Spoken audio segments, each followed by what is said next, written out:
Was it better, worse? How did you view it compared to what you saw Oh, on the day? um,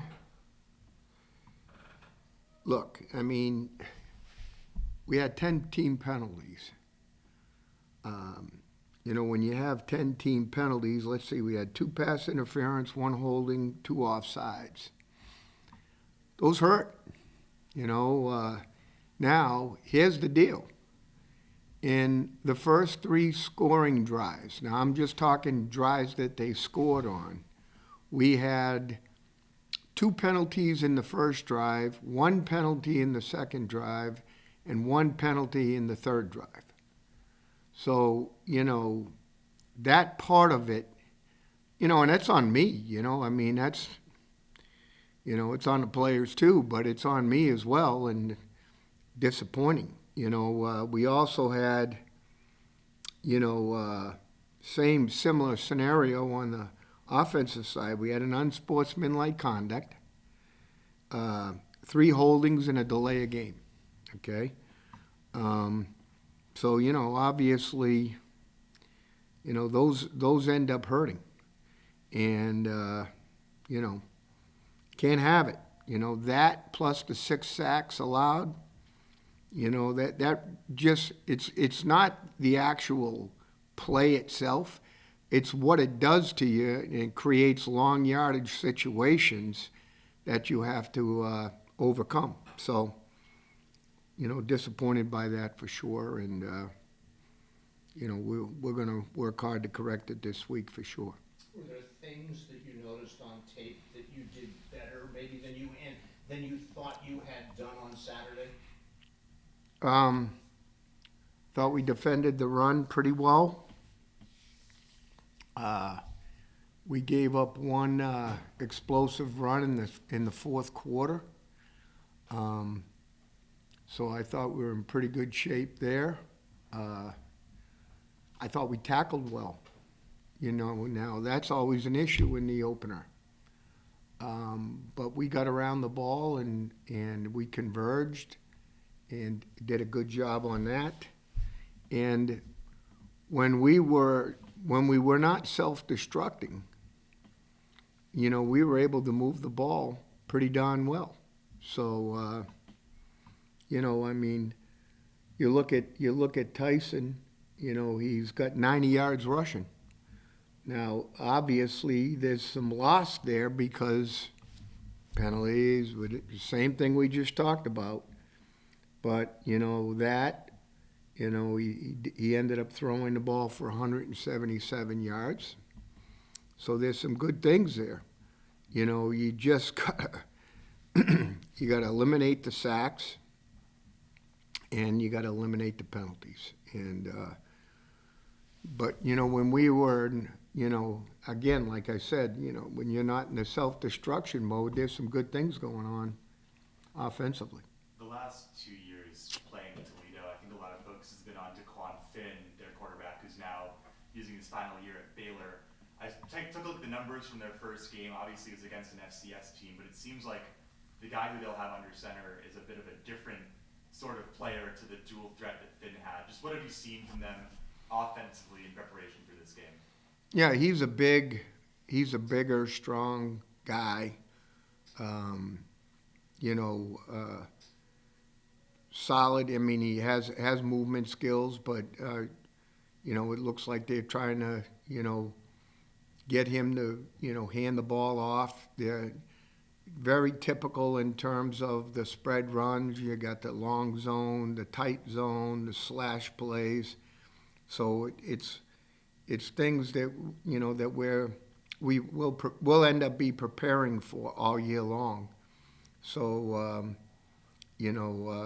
but yeah, he's a strong-armed guy who can throw the ball down the field.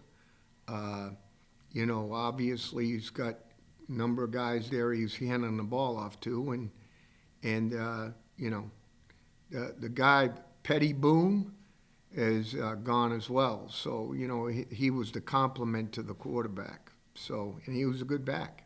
So yeah.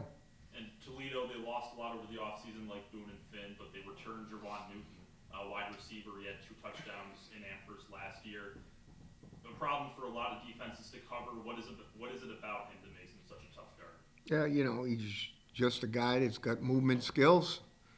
He's got some shake, and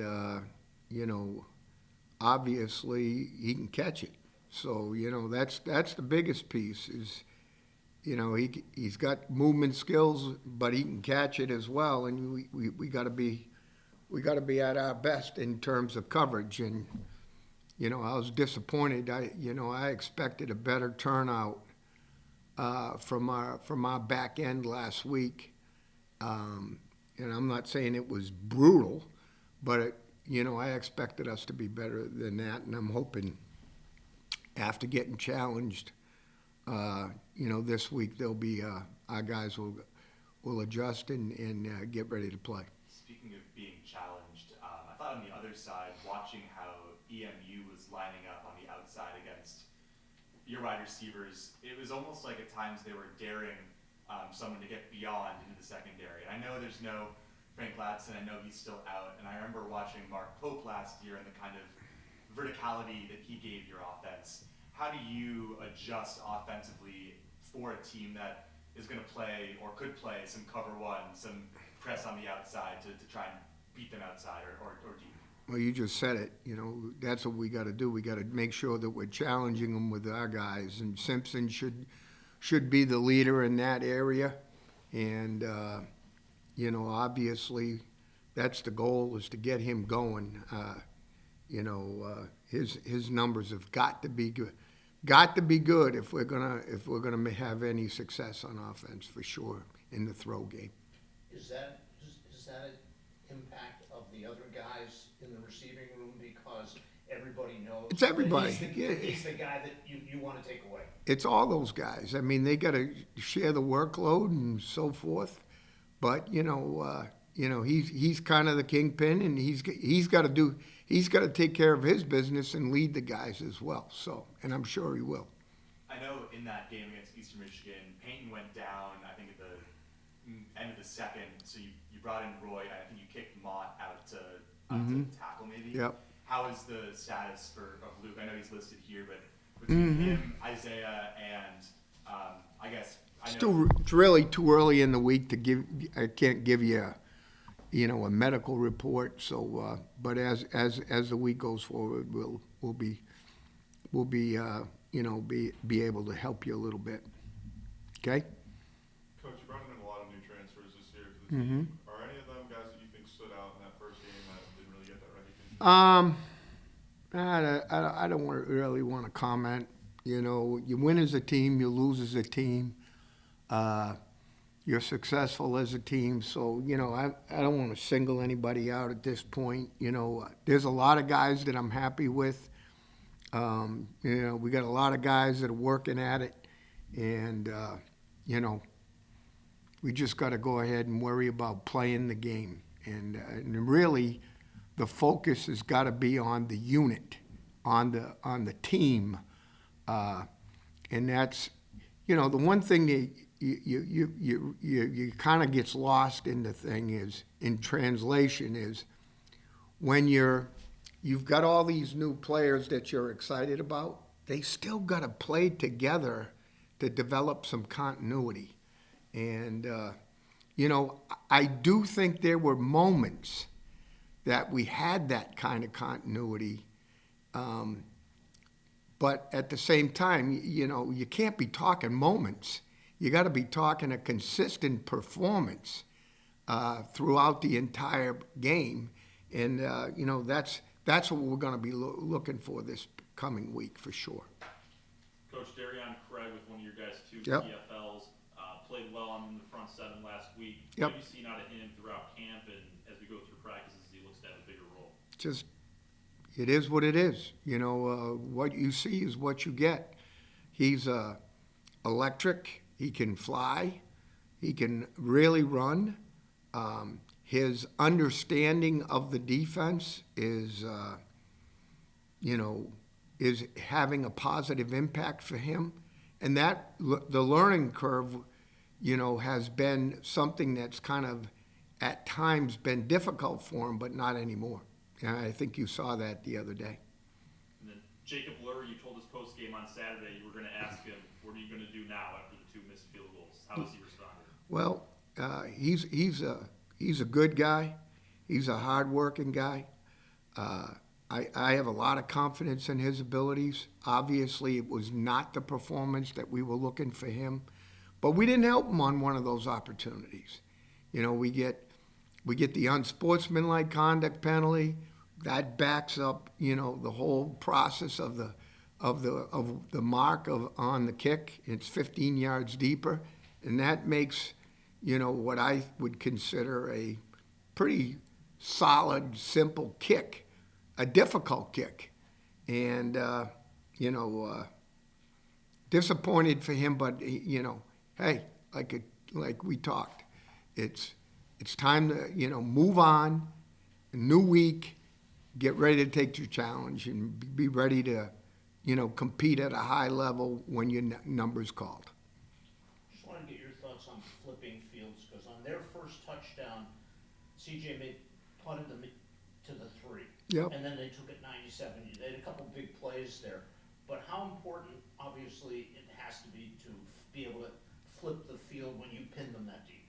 Yeah, you've got to be able to do that. You know, the problem is, and then one of them's on third down, you know, we get the stop and the flag flies. You know, do I agree with it? If I'm bringing it up, you know, I don't agree with it. You know, I mean, some of those would, you know, flags were just difficult. And not only for us, for them too. I mean, it was 18 penalties called in that game. So, not happy about that for sure. Jason Candle's been at Toledo for a pretty long time now at this point and is pretty established. What are the hallmarks of his coaching and the teams that he brings year to year? I think his guys are tough. You know, they have an understanding of what he wants to do, you know, and that's the beauty. You know, when you're able to stay at one place for a long period of time, it's a good thing. Because you know what? Everybody else tends to stay with you too. So that's a positive. Now, I think they felt some, you know, I think the portal's going to impact us, you know, all in a very similar way, you know, anyway. So, you know, but the nice thing is, you know, he's been here a long time and he can get the guys to play, you know, the style of football that he wants to play. Thanks, Coach. Okay?